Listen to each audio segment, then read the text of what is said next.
I was just a young child when he took my kittens from me. He took the little tails and pinned them on the clothesline, and I watched them scratching at each other and pawing at each other, trying to get down, and I couldn't stop it. Keith Hunter Jesperson was one of those guys that everyone loved. Just your typical guy next door and loving father. But what police would uncover after a routine interrogation would solve the strange cold cases that had tormented authorities for 5 years. Welcome to True Stories. Join the family and let us explore some of the most interesting true crime case. As always, if you enjoy, don't forget to give the video a like and subscribe. Now, let's get into it. Keith Jesperson was born on April 6, 1955. And as we might guess, his childhood was in puppies and rainbows. Jesperson's father was a domineering alcoholic. And according to Jesperson's, his paternal grandfather was prone to violence. I guess the violence was passed down. However, Jesperson's father denied being an abusive parent. But as expected, his father was lying. No one would ever want to admit he might have been responsible for his son becoming a serial killer. While investigating for his book on killer, author Jack Olson was able to confirm much of the claimed abuse with other family members. Treated like an outcast by his own family, and teased by other children for his large size at a young age.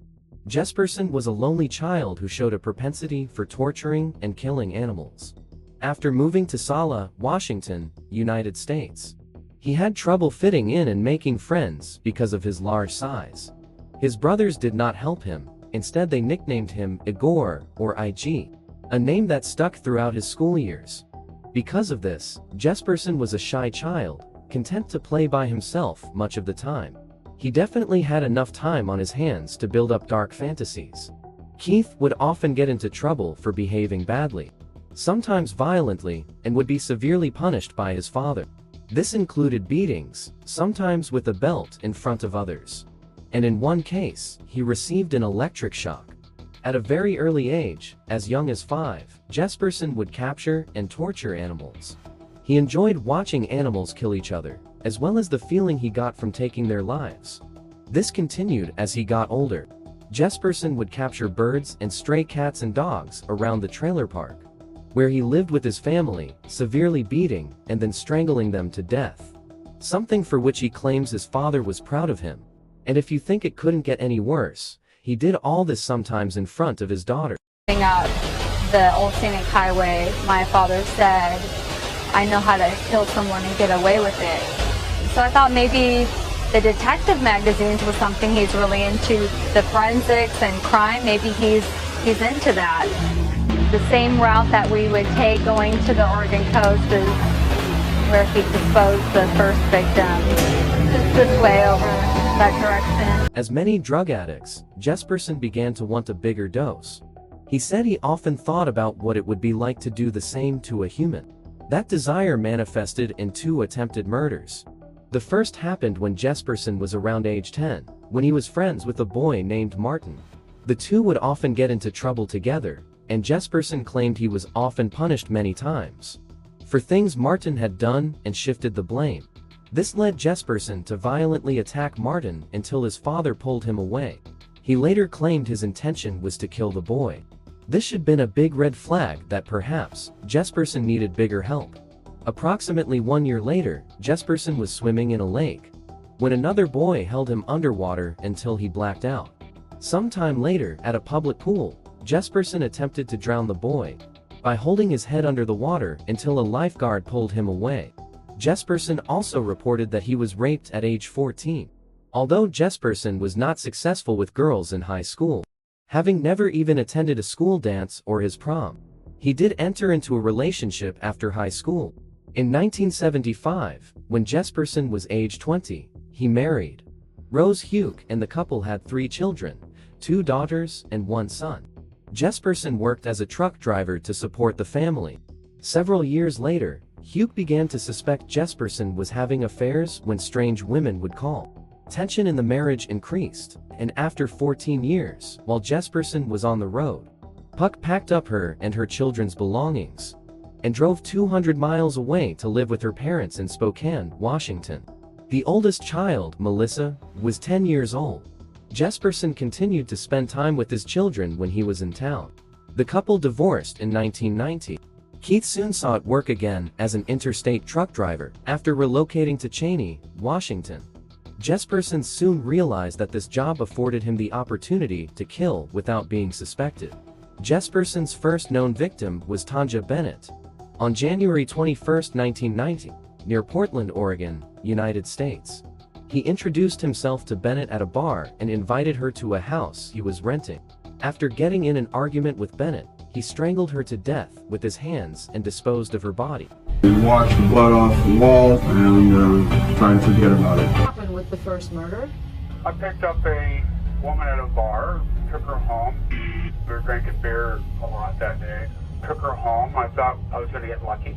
Comments were made and different things, and an altercation happened, and I struck her. I actually had hit her in the face, and for some reason, I just kept on hitting her in the face, and because of that, I feared going to prison for slugging her in the face and causing bodily injury, and so I killed her.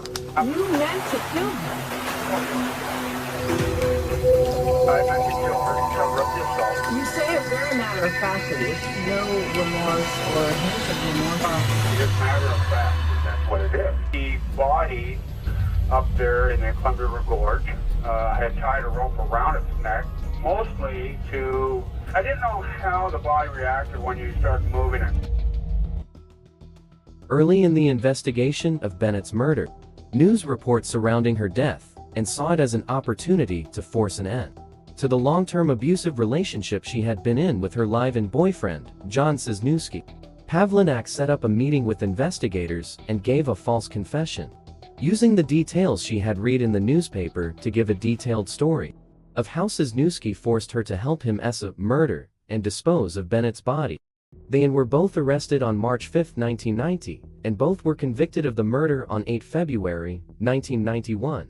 To avoid the possibility of facing the death penalty, pleaded no contest.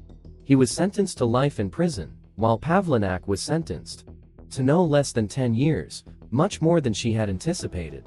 Pavlinak soon admitted to making up her entire story, but her claims were ignored. Following Bennett's murder, as all the attention was going to Pavlinak and Cisniewski, Jesperson was frustrated that someone was taking all the credit to his masterpiece. He wrote a confession on the bathroom wall of a truck stop and signed it with a smiley face. I was puzzled. I'd say it was something that just caught me kind of like off guard, especially when I heard it wanted to confess to it. When that did not create the attention he desired, he wrote letters to media outlets and police departments confessing to his murders, starting with a 6-page letter to the Oregonian, in which he revealed the details of his killings. Jesperson signed each letter with a smiley face. This led Phil Stanford, the journalist working the story for the Oregonian, to dub Jesperson the Happy Face Killer. On August 30, 1992, the currently unidentified body of a woman Jesperson had raped and strangled was found near Blythe, California, United States. Jesperson gives the Jane Doe's name as Claudia. You killed her over a parking spot? Yes, I did. It was supposed to be a parking spot. A month later, in Turlock, California, the body of Cynthia Lynn Rose was discovered. Jesperson claims Rose was a sex worker who entered his truck at a truck stop while he slept. His fourth victim was another sex worker, Lorianne Pentland, of Salem, Oregon, whose body was found in November 1992. What about Lorianne Pentland? Yes, I did kill her, yeah.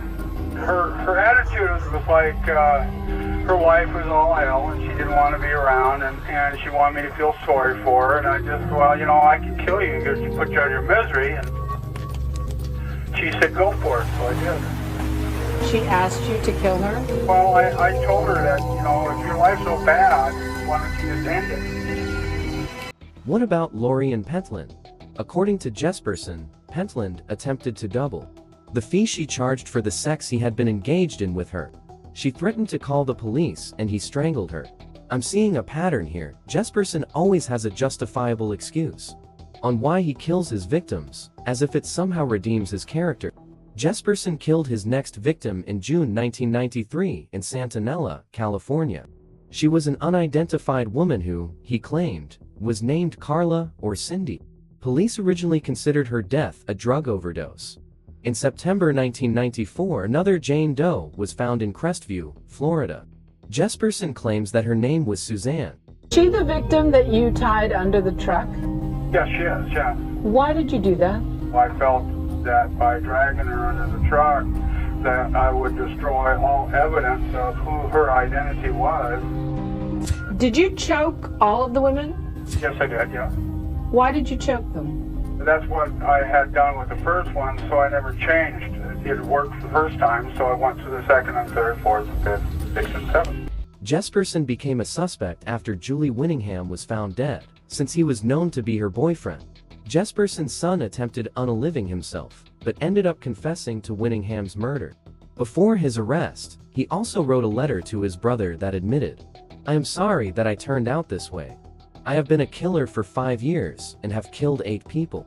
His brother gave this letter to law enforcement. In the days following, Jesperson decided that he was certainly going to be arrested. And after 2 self-unaliving attempts, he turned himself in, hoping it would result in leniency during his sentencing. While in custody, Jesperson began revealing details of his killings and making claims of many others, most of which he later recanted. Although Jesperson at one point claimed to have had as many as 185 victims, only the 8 women killed in Washington, Oregon, California, Florida, Nebraska, and Wyoming have been confirmed. He is currently serving 3 consecutive life sentences at the Oregon State Penitentiary in Salem. It's so gruesome what you're describing. I mean, there's a possibility that these people's family members might be listening to you describing this. I'm sorry it happened. Wish it never happened. And can we move on? Can we move on? Yeah, I mean, come on. I mean, it's done. It's over with. How would you feel if somebody did this to your daughter? Well, I would probably search him down and kill him. Yes, I'd like to go back in time and change it and make it all go away and make it all peaches and cream again, but I can't do that. At the time, I could justify each and every one of those murders, and at this time, I cannot. His daughter, Melissa Moore, published a book titled Shattered Silence: The Untold Story of a Serial Killer's Daughter. Moore recounts living with Jesperson until her parents' 1990 divorce, and noticing how her father was different when she was in elementary school. Their house bordered an apple orchard, and Jesperson killed stray cats and gophers that wandered nearby. One day, she watched, horrified, as he hung stray kittens from the family's clothesline. I was just a young child when he took my kittens from me. He took the little tails and pinned them on the clothesline, and I watched them scratching at each other and pawing at each other, trying to get down, and I couldn't stop it. She ran to get her mother, and when they returned, the kittens lay on the ground dead. He had watched and laughed as the kittens clawed each other to escape. Then he killed them.